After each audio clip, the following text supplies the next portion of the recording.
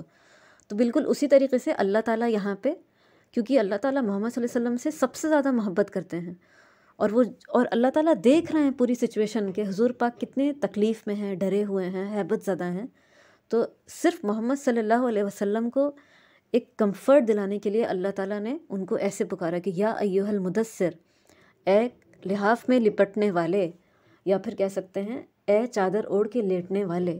دوسری آیت قم فانذر، اٹھیے اور ڈرائیے۔ دوسری آیت میں کیا کہا جا رہا ہے؟ اٹھیے اور ڈرائیے۔ اس کا مطلب کیا ہے؟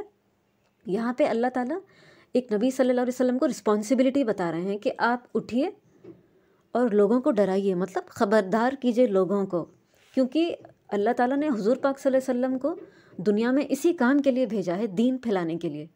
تو دوسری آیت میں کہہ رہے ہیں کہ پہلی آیت ہو گئی کہ اے کپڑے میں لپٹنے والے اٹھو، دوسری آیت قم فانذر، اٹھیے اور ڈرائیے۔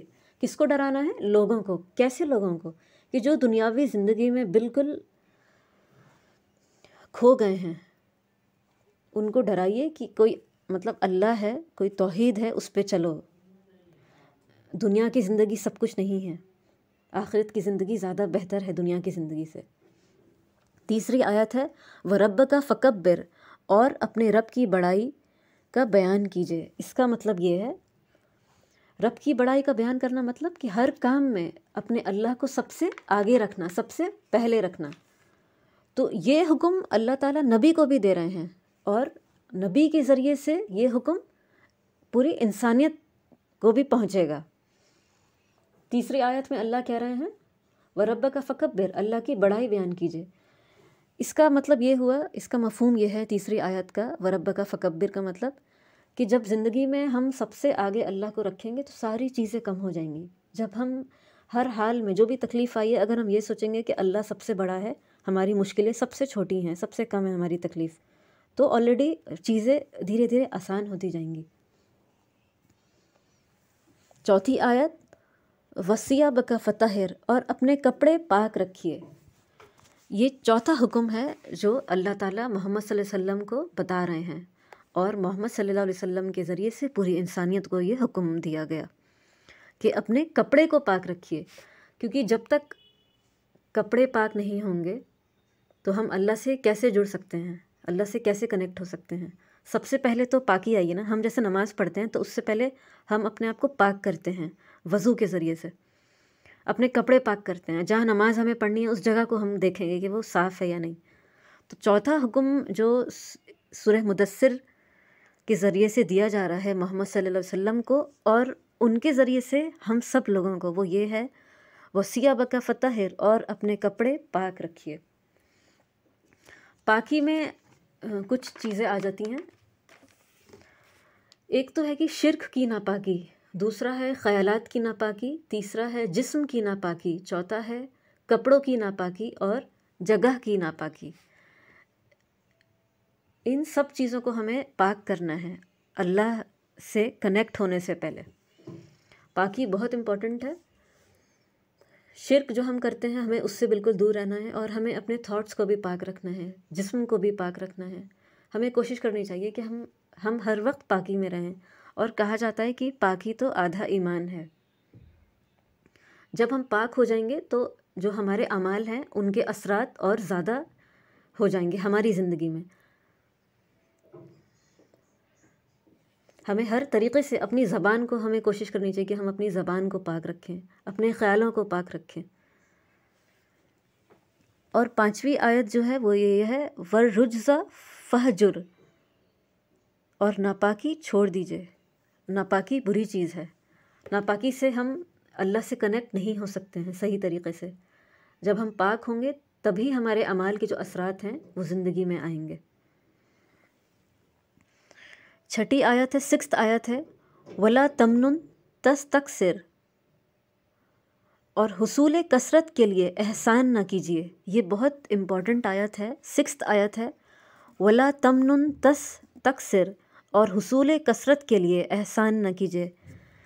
اس آیت میں اللہ تعالیٰ اپنے پیارے نبی محمد صلی اللہ علیہ وسلم کو ایک بہت بڑی ایک بات بتا رہے ہیں، مطلب ایک بہت بڑی بات یہ ہے کہ اے محمد صلی اللہ علیہ وسلم، یہ جو اب دین کے کام میں آپ لگنے والے ہیں تو یہ تو آپ لوگوں کے لیے اچھا ہی کر ہی رہے ہیں، لیکن اس کے بدلے میں آپ لوگوں سے بالکل کچھ ایکسپیکٹ مت کیجیے گا۔ آپ یہ جو احسان کریں گے لوگوں پہ، ان کو دین سکھانے کا، ان کو یہ آیتیں بتانے کا، تو اب لوگوں سے کچھ ایکسپیکٹ مت کیجیے گا اچھا، کہ آپ لوگوں کو کچھ اچھا دے رہے ہیں، آپ لوگوں کو یہ ایک اچھا دین بتا رہے ہیں، یہ آیتیں بتا رہے ہیں، تو اس کے بدلے میں آپ لوگوں سے ان ریٹرن کچھ ایکسپیکٹ مت کیجیے گا کہ وہ لوگ آپ کے ساتھ اچھا ہی سلوک کریں گے، صلح رحمی کریں گے۔ ایسا کچھ نہیں ہونے والا ہے۔ اللہ تعالیٰ سب کچھ جانتے ہیں۔ اللہ تعالیٰ نے اس آیت کے ذریعے سے حضور پاک کو یہ کہہ دیا کہ اے نبی، آپ اپنے کام میں لگے رہیے، دین کے کام میں۔ آپ یہ آیتیں، یہ جو حقوق ہیں، یہ سب جو باتیں ہیں، یہ آپ لوگوں تک پہنچاتے رہیے، لیکن لوگوں سے بالکل امید مت رکھیے کہ لوگ آپ کے لیے کچھ آپ سے صلح رحمی کریں گے۔ اور اس آیت کا ایک اور مطلب مفہوم بھی یہ نکلتا ہے کہ مطلب ہم لوگوں کے لیے، کہ ہم لوگ اکثر ہم لوگ ہمیشہ آج جو اتنے ریلیشنس میں جو پرابلم ہو رہی ہے وہ اس لیے ہو رہی ہے ایکسپیکٹیشن کی وجہ سے۔ ہم کسی کے لیے اچھا کرتے ہیں اور ہم فوراً اپنے دل میں ایکسپیکٹیشن کرنے لگتے ہیں کہ ہم نے اس کے ساتھ اچھا کیا، اس نے ان ریٹرن ہمارے ساتھ کیوں نہیں کیا کچھ اچھا۔ بس یہی ایک بنیادی چیز ہے جو رشتوں کو کمزور کرتی جاتی ہے، ایکسپیکٹیشن۔ 7 آیت ہے ولی ربی کا فصبر، اپنے رب کے لیے صبر کیجیے۔ تو یہاں پہ حضور پاک صلی اللہ علیہ وسلم کو اللہ تعالیٰ نے پہلے بتا دیا کہ احسان نہ کیجیے، مطلب اتنا زیادہ مت کر جائیے کسی کے لیے یہ سوچ کے کہ وہ ہمیں کچھ فائدہ پہنچائے گا۔ یہاں پہ تو حضور پاک کو تو دین کا کام کہا گیا کرنے کے لیے، مطلب بالکل اللہ کے لیے کرنا ہے، کوئی کسی مطلب اپنے مفاد کے لیے نہیں کرنا ہے یہ کام۔ اور اس کا مفہوم یہاں ہم لوگوں کے لیے یہ نکلتا ہے کہ ہمیں دوسروں کے ساتھ درگزری کرنی ہے، ہمیں کوئی ایکسپیکٹیشن نہیں رکھنی ہے دوسروں سے، بس ہمیں اللہ کے لیے سارے رشتوں کو دیکھنا ہے، لوگوں سے کوئی امید نہیں رکھنی ہے۔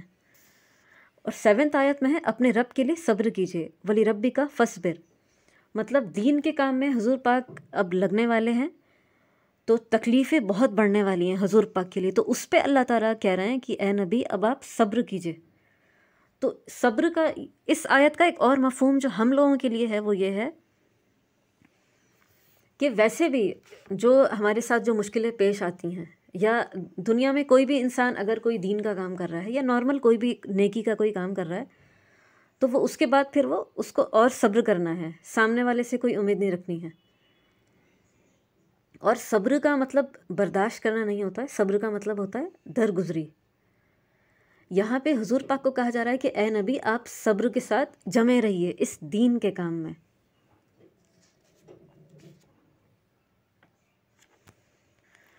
اللہ تعالیٰ ہم سب کو صحیح طریقے سے دین سیکھنے، سمجھنے اور عمل کرنے کی توفیق دیں، آمین ثم آمین۔